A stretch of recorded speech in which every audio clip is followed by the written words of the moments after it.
গ্যাসের সংকট কি বিএনপি তৈরি করেছে? 3 মাস 4 মাস গেল না, আমরা এখন রাস্তায় নেমে গেছি। কিন্তু হাসিনার ভাষার সঙ্গে আমি তার কোনো পার্থক্য দেখি না।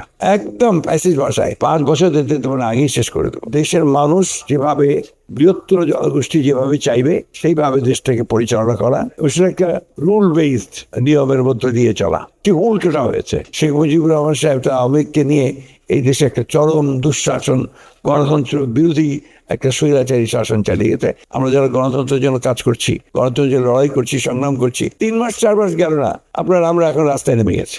রাস্তায় নেমে আমরা বলছি যে সরকার ব্যর্থ, এই মুহূর্তে পদত্যাগ করতে হবে। 5 বছর যেতে দেবো না, একদম প্যাসেজ ভাষায়, আওয়ামী লীগের ভাষায় কথা বলা হচ্ছে, হাসিনার ভাষায়, যে 5 বছর যেতে দেবো না, আগেই শেষ করে দেবো। এই ভাষাগুলো তো গণতন্ত্রের ভাষা না। কিন্তু হাসিনার ভাষার সঙ্গে আমি তার কোনো পার্থক্য দেখি না।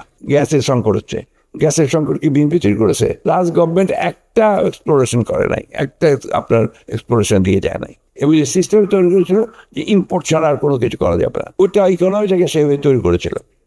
আপনার এনিওয়ার আপনি যাবেন, ইলেকট্রিসিটি আপনার সবাই জানেন বিদ্যুতের ক্ষেত্রে কী হয়েছে। এই সমস্ত আপনার কুইক রেন্টাল পাওয়ার হাউস নিয়ে এসে ধ্বংস করে দিয়েছে। এখন সে বিদ্যুৎ নিয়ে আমাদের সমস্যা পড়তে হচ্ছে। ব্যাংকগুলো শেষ হয়ে গেছে, কিচ্ছু নাই। লক্ষ লক্ষ আপনারা আমার চেয়ে ভালো জানেন স্বাভাবিক। এখন ওই ব্যাংকগুলোকে ঠিক করতেই তো আপনার সমস্যা তৈরি হচ্ছে। যাই হোক, আপনার সময় হয়ে আসছে, আমি বক্তব্য শেষ করব। আমি তো এই কথা বলতে চাই, আপনারা অস্থির হবেন না, আপনারা ধৈর্যটাকে রাখতে হবে, সহনশীলতা রাখতে হবে, নাহলে গণতন্ত্রকে কখনোই এগিয়ে নেওয়া যাবে না। আর পরমত সহিষ্ণু হতে হবে, এটা আমাদের সবাইকেই হতে হবে। সরকারকে হতে হবে, মিডিয়াকে হতে হবে, এবং যারা মালিক আছে তাদেরকে হতে হবে।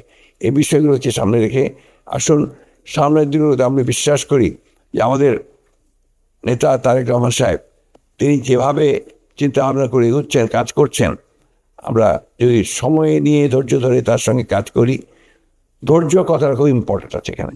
যদি কাজ করি তাহলে নিশ্চয়ই আমরা একটা জায়গায় পৌঁছতে পারবো, যেখানে গণতন্ত্রকে একটা টেকসই জায়গায় আমরা নিয়ে যেতে পারবো।